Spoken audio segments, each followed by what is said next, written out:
अस्सलाम वालेकुम। सबास best classes में आज हम इंशाल्लाह हमारी फैमिली फेवरेट चिकन मोमोज़ की रेसिपी बनाना सीखेंगे।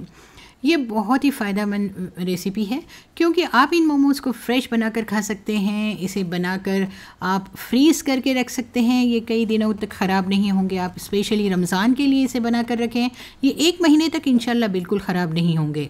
और दूसरा फ़ायदा ये है कि आप इन मोमोज़ को स्टीम करके खा सकते हैं और आप चाहें तो इन्हें शैलो फ्राई करके या फिर ग्रिल करके भी खा सकते हैं। तो बहुत ही फ़ायदेमंद रेसिपी है, आप इसे बनाकर ज़रूर देखिए। और हाँ, मैं इन मोमोज़ के साथ आपको इन मोमोज़ की एक स्पेशल चटनी, सीक्रेट चटनी भी बता रही हूँ जो बहुत ही ज़बरदस्त है और बहुत ही टेस्टी है, जो रेस्टोरेंट्स में बनाई जाती है। तो ये बहुत ही यूज़फुल वीडियो है, वीडियो कंप्लीट देखिए। वीडियो पसंद आ रहा है तो वीडियो को लाइक और शेयर ज़रूर कीजिए। और अगर अभी तक मेरे चैनल को आपने सब्सक्राइब नहीं किया है तो सिर्फ एक बार सब्सक्राइब करके बेल आइकॉन भी ज़रूर प्रेस कीजिए। तो चलिए अब हम इसे बनाना शुरू करते हैं। तो सबसे पहले हम स्टफ़िंग बनाएंगे। तो स्टफ़िंग के लिए हमने 2 शिमला मिर्चें ली है, इसके बीज वगैरह निकाल लिए हैं, और 2 गाजर हैं, इन्हें मैंने कट करके रखा है, और 1 कप ये हरी प्याज की पत्ती है, 10 से 12 हरी मिर्चें हमने ली है, और 3 कप हमने पत्ता गोभी कट करके ली है। और ये 1 किलो बोनलेस चिकन है।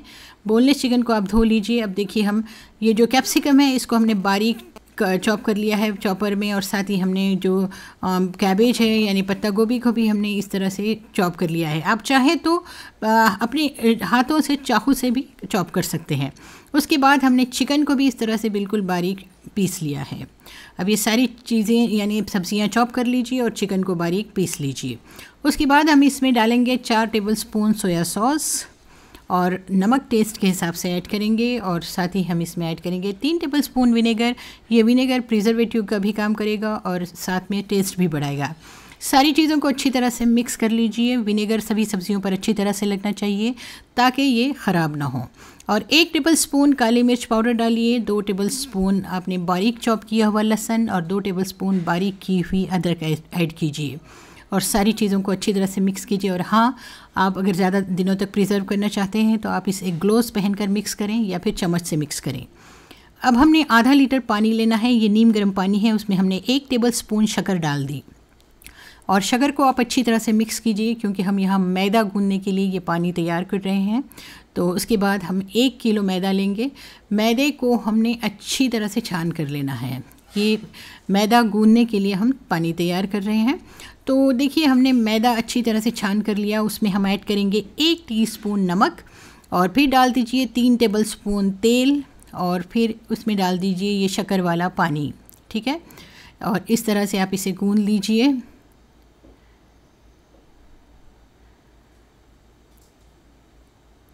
अच्छी तरह से इसे गूंद लीजिए, और गूंद कर आप इसे ढाँक कर आधा घंटा रख दीजिए। ये आटा सख्त नहीं होना चाहिए, यह आटा नरम ही होना चाहिए। अब इसमें से एक इतना बड़ा सा एक पेड़ा बनाइए और इसकी एक बड़ी सी रोटी बना लीजिए। रोटी बहुत ज़्यादा पतली नहीं होनी चाहिए, नॉर्मल रहनी चाहिए, यानी बहुत ज़्यादा मोटी भी नहीं और पतली भी नहीं। उसके बाद हम इस तरह से इसके कटोरी से या कोई भी मोल्ड की मदद से इसे इस तरह से कट कर लेंगे। जितने बड़े मोमोज़ बनाने हैं उस हिसाब से इन्हें कट कर लीजिए, और फिर उसके बाद हम मोमोज़ को पैक करेंगे। मैं यहाँ 4 से 5 तरीक़े बता रही हूँ मोमोज़ को पैक करने के लिए। देखिए, पहला तरीक़ा तो ये है कि आप इस तरह से पैक करें। ठीक है, कितना परफेक्टली पैक होता है देखा आपने। और उसके बाद हम दूसरा तरीक़ा बता रहे हैं कि दूसरे तरीक़े में हमने इसी तरह से यानी स्टफ़िंग रखी, उस पर हमने पानी लगाया, और पानी लगाने के बाद फिर देखिए ये दूसरा तरीक़ा। देखिए, बहुत ही यूज़फुल तरीक़ा है ये भी। और ये रहा तीसरा तरीक़ा।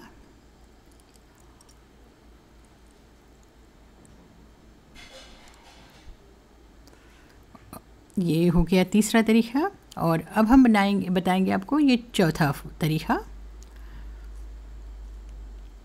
ये भी बहुत आसान है। तो ये हो गया हमारा ये चौथा तरीक़ा, और अब हम देखेंगे ये 5वां और बहुत ज़्यादा सिंपल तरीक़ा। बस पूरी की तरह इसे पैक किया, और बस इस तरह से दोनों किनारे थोड़ा सा खींचकर चिपका लिए। तो ये हो गया 5वां तरीक़ा। अब देखिए हमने ये सारे मोमोज़ बनाने हैं। उसके बाद नीचे बटर पेपर रख कर, अगर आप फ्रीज़ करना चाहते हैं तो नीचे बटर पेपर रखिए और इसे फ्रीज़र में 3 से 4 घंटे रख दीजिए।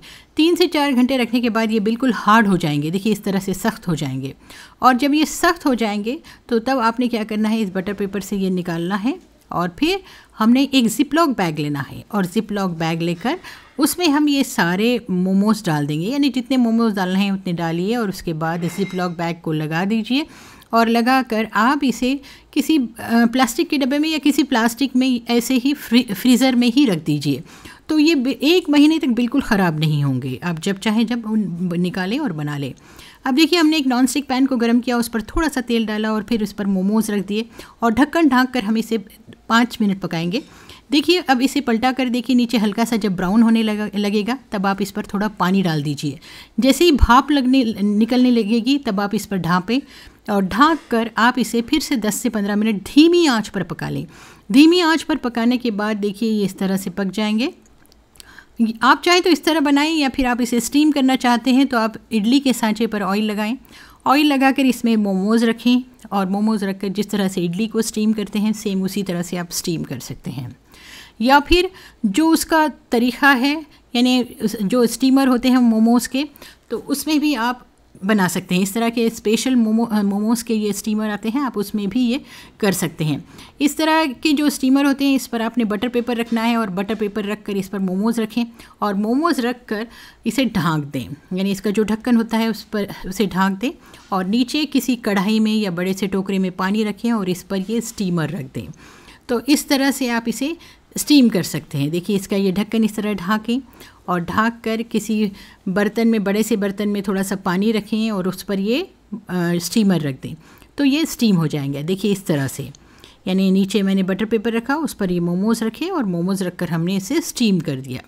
तो इस तरह से भी ये बहुत ही आसानी से स्टीम हो जाते हैं। तो आपको मैंने सभी तरीके से बताया कि आपने इसे कैसे बनाना है। अब इसकी चटनी बनाने के लिए हम 3 टमाटर उबाल लेंगे। तो 3 टमाटर हमने उबाल लिए, उस साथ ही हम इसमें लाल मिर्चें उबालेंगे। तो यहाँ पर मैंने 4-5 तीखी लाल मिर्च ली है और 4-5 फीकी लाल मिर्च ली है सिर्फ कलर के लिए और इसे हम उबाल लेंगे। यहाँ पर कोतमीर की काड़ियाँ हैं, यानी हरे धनिया की काड़ियाँ, लाल मिर्च और ये उबले हुए टमाटर हैं। टमाटर उबलने के बाद हमने टमाटर लिए, लाल मिर्च ली और हरे धनिया की काड़ियाँ ली। उसमें हम 2 टेबल स्पून टमाटो केचप डालेंगे। देखिए 2 टेबल स्पून हमने टमाटो केचप लेना है और साथ ही हमने शेज़वान चटनी ली है और सोया सॉस लिया है। ये सारी चीज़ें आप मिक्सर में के जार में डालिए। इसमें डालिए टमाटो केचप, शेज़वान चटनी और सोया सॉस और फिर अदरक का 1 टुकड़ा, लहसुन 4 से 5 और पाव कप विनेगर डालकर आप इसे ब्लेंड कर लीजिए। ठीक है, अच्छी तरह से पीस लीजिए। अब एक कढ़ाई में 2 से 3 टेबल स्पून तेल गरम करिए, उसमें 2 टेबल स्पून लहसुन और 2 टेबल स्पून आप इसमें अदरक डालनी है और इसे आप फ्राई कर लीजिए। ये अब अच्छी तरह से जब फ्राई हो जाएगा तब आपने इसमें पिसा हुआ सारा पेस्ट, यानी जो हमने मिर्ची, टमाटर और हरा धनिया की काड़ियाँ वगैरह जो सब पीसे थे, सॉसेस वगैरह, वो सब हमने इसमें डालना है। उसके बाद हम इसमें ऐड करेंगे नमक और नमक डालकर भी हम अच्छी तरह से इसे पका लेंगे और इसे पकने के बाद आप इसे गैस बंद कर दीजिए और ये हमारी चटनी तैयार है। इसकी कंसिस्टेंसी देखिए किस तरह है। अब हम इस चटनी को मोमोज़ के साथ सर्व करेंगे, भले ही वो किसी भी तरह के मोमोज़ हों, चाहे वो फ्राइड मोमोज़ हों, चाहे वो स्टीम्ड हों या फिर तंदूरी मोमोज़ हों। आप किसी भी तरह से इन्हें खा सकते हैं, लेकिन आप उन सभी मोमोज़ के साथ ये चटनी ज़रूर बनाएं क्योंकि ये एक सीक्रेट रेसिपी है रेस्टोरेंट की। तो आप इसे ज़रूर बनाएं। अपनी राय इस रेसिपी के बारे में ज़रूर लिखें कि आपको ये रेसिपी कैसे लगी। और हाँ, अगर अभी तक मेरे चैनल को आपने सब्सक्राइब नहीं किया है तो सिर्फ एक बार सब्सक्राइब करके बेल आइकॉन भी ज़रूर प्रेस करें। इंशाल्लाह फिर मिलती हूँ एक नई और यूज़फुल रेसिपी के साथ। Thanks for watching सबास best classes.